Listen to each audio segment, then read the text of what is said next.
What's up, everyone? Thank you for tuning in to the Creative Hunter podcast. This week we have Hunter Mcwaters. I've known Hunter for a lot of years. He has his own TV show on the Sportsman's Channel called The Hunter's Quest TV, and he also does a bunch of stuff on YouTube. He has his own podcast.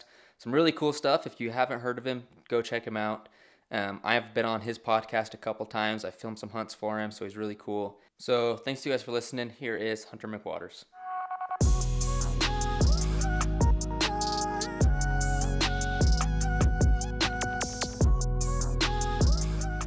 All right, Hunter Mcwaters, how you doing, man? Good, buddy. How are you doing? Doing good, dude. That elk It's been looks a good on while. the wall behind you. Yeah. I know, man. Yeah, dude. That was New Mexico, right? Yeah, I want to show them to you. Hold on. Let's see it. Yeah, dude. That thing is sick. Wow. That looks good. Funny bone. Yeah, he's a nice like heavy 5x5. Good bull. Yeah. Yeah, that's sweet. So I saw him because I came and filmed the hunt right after that for you. And Yeah, you had that's him right. Okay. in the Yeah, trailer. yeah. You were Yeah. on the Montana general elk Yeah. hunt, and man, I had so many like thoughts about that, like how I would have done that differently in retrospect, but I don't know. We did the best we could. We did. Yeah. I wish we had not left that spot and just went after those bulls on the other side instead of, I don't know what I was thinking. I think I was just like tired and just worn down from the New Mexico hunt. So anyway, we Yeah. could get into that later if you want, but I learned a lot on that hunt too. Yeah. That's good. Or is that one's coming out in as a film, right? Or a episode? Yeah, it'll come out. It it may have already aired on. Yeah, it already aired on TV. It will re-air Okay. again because the way the TV schedule works, the show on Sportsman Channel, which if you're listening is the best time to catch it. It's 5:30 p.m. Mountain Time on Tuesday nights. But anyway, Nice. the way the schedule is, it'll run like two or three, probably three times over the course of the whole season. Kind of spaced out, but it's already aired once. It'll air again, but then also it will air. I'm not sure yet, either on my YouTube channel or it might air on the OnX Hunt YouTube channel. They might use Okay. it. I'm not sure how it's going to work out yet, but Cool. because Dylan's in Alaska right now and I can't get a hold of him. But Yeah, I think he gets back like on the 19th or something. He okay, said in his email. yeah, But anyways, yeah, dude, nice. Well, good. So yeah, you just got back from a bear hunt, like a summer bear hunt thing, like summer fall yeah, bear hunt. yeah. They Tell me call it about it. fall bear. It was kind of summerish, although it was a little fall in the air up there. Already, and that was my first bear. So that one was with. So last year I did that hunt with Luke, the blacktail hunt, and Yeah. on that hunt we met.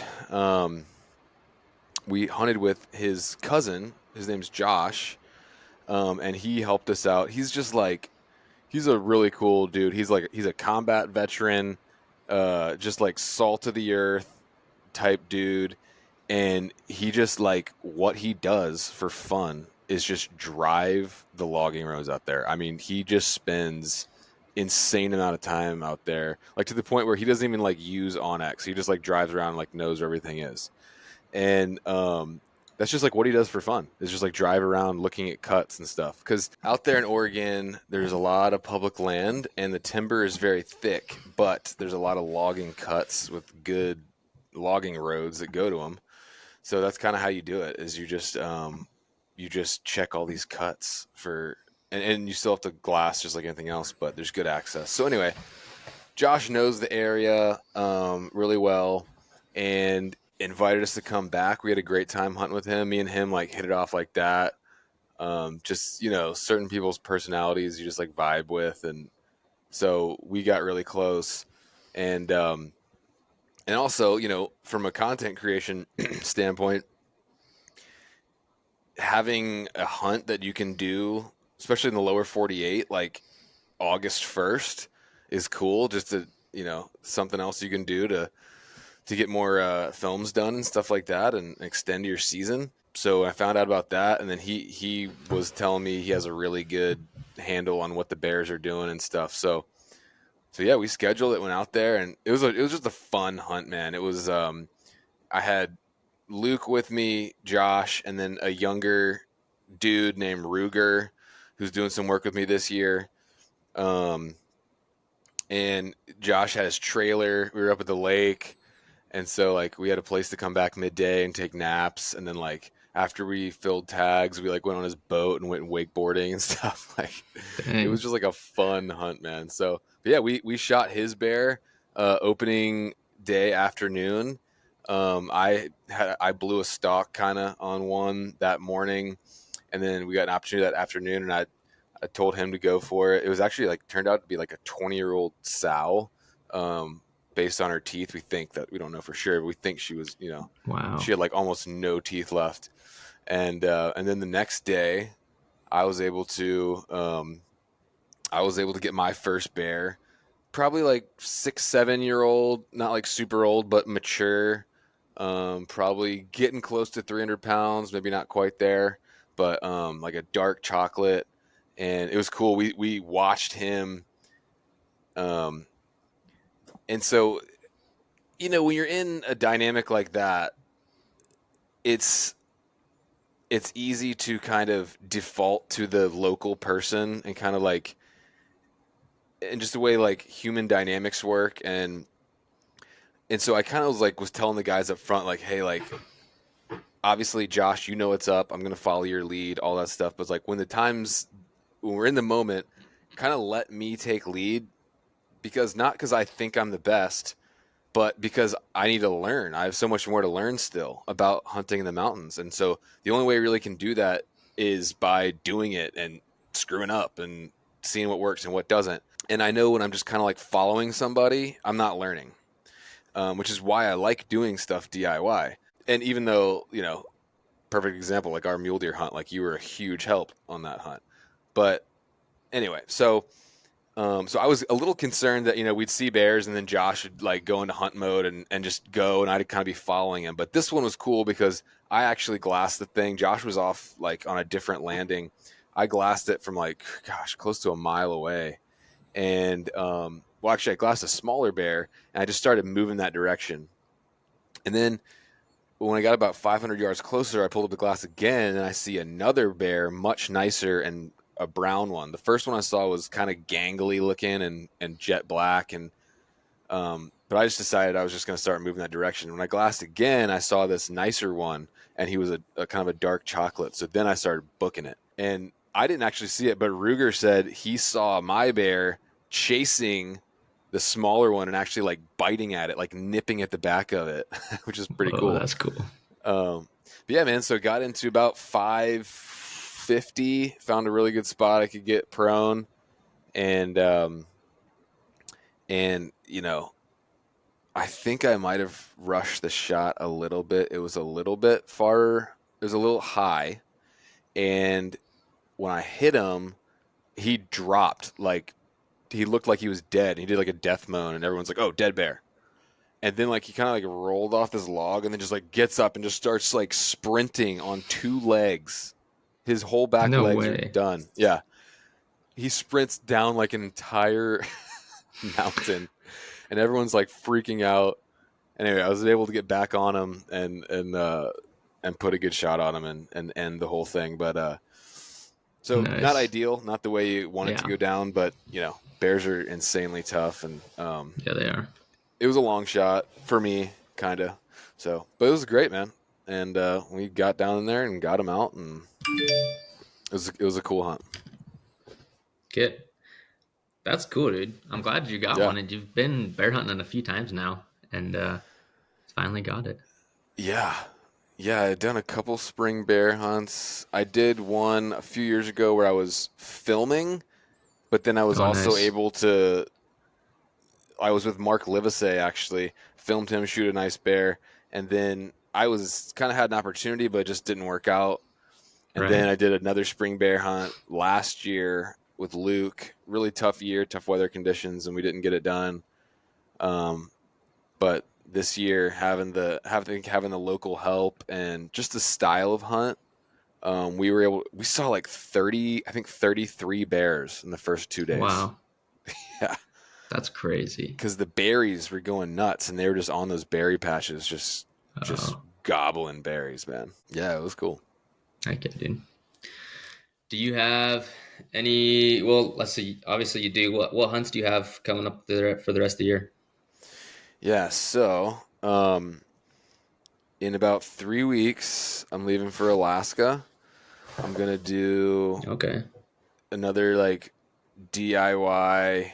This is gonna be a completely DIY haul road hunt, and Okay. so I think it's gonna be a cool story because I mean, obviously, people know about that hunt. It's not a secret or anything, but I feel like a Yeah. lot of people, when they think about Alaska caribou hunt, they like assume like, oh, I have to get an air transporter or I have to do something crazy expensive. But you don't. There is a road system, and there's a couple different hunts you can do from the road. And I think just the idea of a completely, truly DIY, no transporter, nothing, just like a rental vehicle. I rented a vehicle on Turo, and we're just gonna go for it, man. And I've got some really cool spots that I e-scouted up pretty dang close to Prudhoe Bay, like not it's like all the way up there. So that's gonna be a cool adventure. Um, and then I get back from that, and I'm gonna do an antelope hunt in New Mexico at the end of September, and that one's Nice. gonna be pretty cool. It's with a I did a podcast a while back with a guy named Tosh Collins. He's like a Native American. He's a Salt River Pima, is his nation, and he's a big like fitness guy. He's an author, hunter, really interesting dude. Um, and we hit it off on the podcast, and I invited him to come and join me on it. We both have tags, and I'm gonna try to get him to kind of like teach me some of his traditional cultural Native American stuff, whether it be about the flora and fauna or even some of the stuff he does when he's hunting or cultural practices. I just think it'd be a cool opportunity to like learn a different style of hunting and kind of learn about his culture a little bit. I think it'd be a pretty unique episode. Yeah. Yeah, I'm excited about that one. And then I drew my Wyoming elk tag. So, and that one, I was gonna do it, just DIY, but I always dreamed of doing like a horseback elk hunt, like just as a kid, like growing up on the East Coast, just like, you know, the pack line with the horses and it's just like storybook kind of stuff. But I didn't want to like just pay an outfitter or something or a guide. It's just not really my style. It just seems like too canned for me.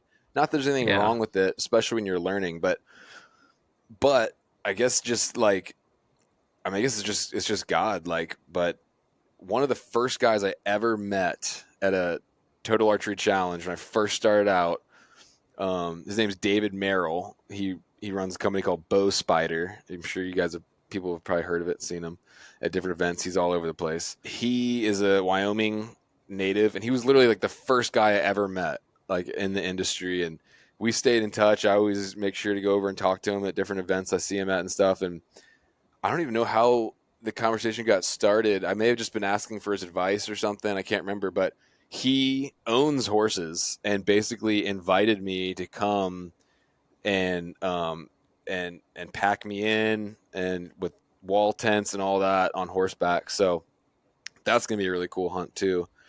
And he's gonna help me obviously find elk because he's a local and he knows what's up. And then November, I drew a pretty good, nothing crazy, like 3-point unit, but like a pretty good, decent third rifle Colorado deer tag. Nice. Figured I'd go ahead and burn a couple points there before the wolves go crazy. Um, and Colorado's a really good opportunity state. Like there's some good hunts you can get on with low Yeah. point counts. So, and I didn't draw my Montana deer tag, which I was trying for this time. So yeah, I'm headed to Colorado for that, and then I'll take a little time off for the holidays and stuff. I'm gonna do another Aoudad hunt in January. And then I got invited by, I don't know if you know this dude, Joe Edlington from J.E. Wilds. He's like got a huge YouTube channel Yeah. in New Zealand. He invited me to come hunt with him in New Zealand. Dang, that's So, cool. Lord willing, in June, I'll be heading to New Zealand to hunt with him. Nice.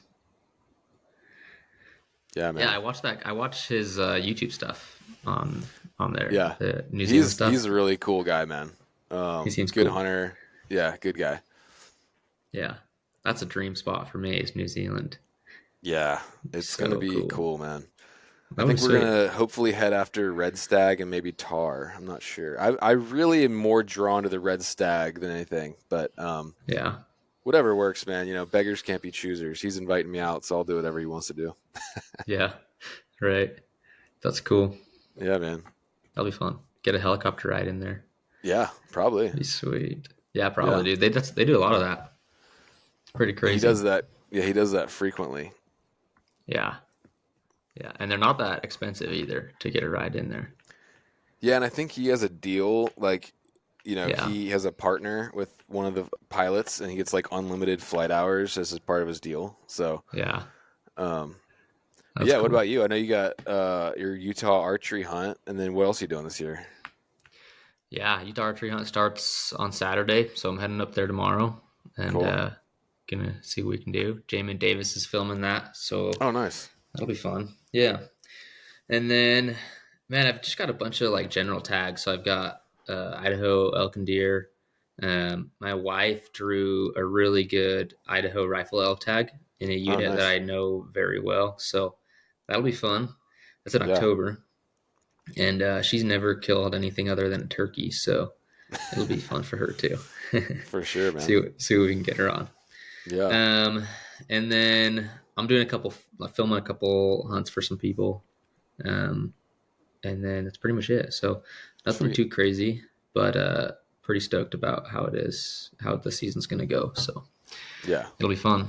But I know you yeah, like dude, hunting your home state, so yeah, I do just because it's close and I can like scout areas and I know yeah, places pretty good. And I put in for well, let's see. So you kind of got me on the train of like building points in other states. yeah.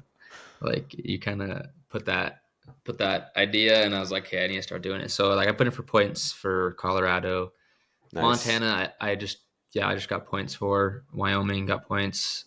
Um, just because this good. year I didn't have a ton of time to hunt, so I just got a bunch of points for everything. Yeah, And then you're next just year I'll investing in good yeah, hunts down the line, you know. exactly. So which is huge. I think like that's something people if you want to hunt more, you got to do because even homestead opportunities aren't always there or like they're not always the best. So Yeah, um, yeah, just there's so many states and places that have opportunities that you take advantage of. So yeah. um, The second I like realized like this is what I wanted to do, I just started buying points everywhere, like everywhere. yeah, yeah. That's good. I mean, you should, so especially where you like you have to get hunts every year, Yeah, and you're not from any of the states out here, so you don't have that like in-state advantage of any of them. right. Um, it makes a big difference. So Absolutely. yeah, dude. Um, do you have any new gear you're excited about? I know you've partnered with the is it Manfrotto, the Hmm. tripods? Yeah. You've partnered with them. Anything Hmm. else that's new in the last few months? Yeah. So yeah, since you started there, so Manfrotto, you know, guys are listening. If you know anything about like video and photo, you probably heard of Manfrotto. They've been making For tripods sure. forever, high quality stuff. They just like a year or so, maybe less than a year ago, released a new tripod. It's actually sitting right here. I'll grab it. It's specifically for the hunting and shooting kind of market. And so, you know, they wanted to kind of get into the market. And so they wanted to like hit a balance because, you know, guys like us who hunt in the mountains and stuff, we're the coolest, right? But there's not that many of us. At the end of the day, the U.S. market, most people are whitetail hunting or sitting in some kind of blind or something like that. Yeah. So this, full transparency, this is not the lightest, smallest tripod in the market. Like, you can tell that by Yeah. looking at it. But they wanted to hit a sweet spot of light and small enough where you can carry it around, which it is. I've carried it around the mountains in Spain and also in Oregon now. It's still small enough to fit on the side of your backpack, but it's also very durable and stable. And they are coming out with more. And I'm actually working with them on product development for more mountain ready type products, like lighter and smaller stuff. But this is just kind of what they started Nice. with, and it's a great tripod. I mean, I've actually like accidentally dropped like 80 pounds worth of gear on it in the back of my truck, and like it didn't even get a scratch on it. It's very durable, very Nice. stable. So anyway, yeah, I'm excited with that partnership. It's a good product. I'm looking forward to when they release a little bit lighter one for the specific type of hunting we do. But like I said, it's still light enough where you can carry it around. Yeah. It comes in carbon fiber and aluminum. So, but I'm excited about that partnership because somehow I am their only American like ambassador. Like they have three. So they don't know when they got into it, they don't really know much about hunting. It's a European brand and they're in the photo world. And so they have Right. three consultants. They have like a law enforcement and military consultant in Europe. They have a PRS, like precision rifle consultant in Europe, and then somehow they have me as their only like hunting guy in America. And so I actually went over to their facility in Italy and like met with their team and like went to the factory. Super nice facility, really cool team. But the whole time I was just like educating them like how we use gear, why we need it so lightweight, what we need. And so I'm working with them on developing that. So I think it's going to be a really cool relationship, long term. That's cool. The other ones I'm really excited about just off the top is Canis. I don't know if you've ever tried any of their stuff. But dude, it's so good. It is like the most I was running, I know you're a Sitka guy. I was running Kuiu for years. Um, and so I always felt like Sitka and Kuiu were kind of like at the top, and then there was just sort of everybody else. I'm not BSing, man. Canis stuff is as good or better. It's at that same level as a Sitka and Kuiu. Like, and a lot of the pieces I even like better than my old Kuiu stuff. I'm not saying it's like perfect in every way because I don't think any gear is perfect in every way. There's still maybe things I would do differently or whatever in certain areas, but it's as Yeah. good or better than any other like clothing I've ever tried. I'm really stoked to be working with them. It's great stuff. So, Nice. this is not a commercial at all. Like I would say the exact same thing if I was on the phone with you, just you and me, because I Yeah. have with other friends. Try a couple pieces, especially some of their jackets, and their rain gear is great, and their pants. It's really nice stuff, and got some features that I haven't seen any other clothing companies using. And then I just linked up with Eberly Stock actually, and I've been Yeah. really happy with their stuff too. So they have they have a new rifle cover out that is kind of like the marsupial one, but I don't like the marsupial one because it's too thick for me. It's like really thick. It's like this thick when your rifle's in there, and it's kind of cumbersome. The Eberly Stock one's a little more streamlined, and though it's not like a deal breaker, the marsupial one, when you pick it up by the handle on top, it's like not balanced right, so your rifle like hangs kind of like unbalanced. The Eberly Stock one, they shifted the handle like back, I guess it would be, on the rifle cover, so when you pick it up, it's Oh, like nice. balanced in your hand. So Yeah. anyway, but yeah, their packs are good too, and so they have a lot of good different selection from like everyday carry stuff to like big duffels to good hunting packs. So those are the three that come to mind initially. I'm shooting Weatherby this year. That's different. I've been pleased with their new 307 line. I'm shooting really tight groups with that one actually. And then MDT Tactical, they're the ones that make those cool looking look like Star Wars like chassis, Oh yeah. like the carbon fiber ones. So I'm doing some work with them too, and I really like those. So yeah, a lot of stuff's been going on, man. But I've been really lucky and really blessed that the partnerships that have kind of come to fruition and worked out, because it's sales, right? As a person trying to raise support, I'll admit you're going out there, you're cold calling companies, you're putting in media kits with lots of different companies, but I've been really fortunate that the ones that have worked out have actually been companies that I'm really, really excited to work with. Like, I don't have any of my partners that I'm like, oh man, I don't want to talk about these guys. Like, everything that I'm using for my partners, I'm really happy with. So it's been cool, man. Yeah, that's good. I think that's big. It's something I've realized more recently is like when you're associating with brands, it's like make sure you like their stuff and like it's actually something that you would buy Yeah. normally, because that's something I've done in the past where like starting out where it's like I want to be in the industry somehow. I want to look like I have support from brands, and so I'm just like reaching Mm-hmm. out to everyone. And then you get something and it's like cool, you run with it, but it's like not really the like doesn't really necessarily fit the same brand or whatever that I'm trying to Yeah, portray. So that's big. That's big. That's cool though. it is. It is Um, big. yeah, I know Kobe's over at Weatherby. I'm getting a ref from them for this season as well. So Nice. I'm excited to get that and start shooting Which it. one? But it's the 307 Alpine, Yeah, the carbon barreled one. the carbon barrel, carbon Yeah, I've stock. been waiting for mine for like 2 months, man. They must be like back ordered or Dang. something. Because Yeah. like they sent me a Range XP and I like it, but the barrel's a little long. It's very accurate. I actually shoot better groups with it than I did with my Seekins, just being honest. Nice. Um, but it's a little long and a little on the heavier side.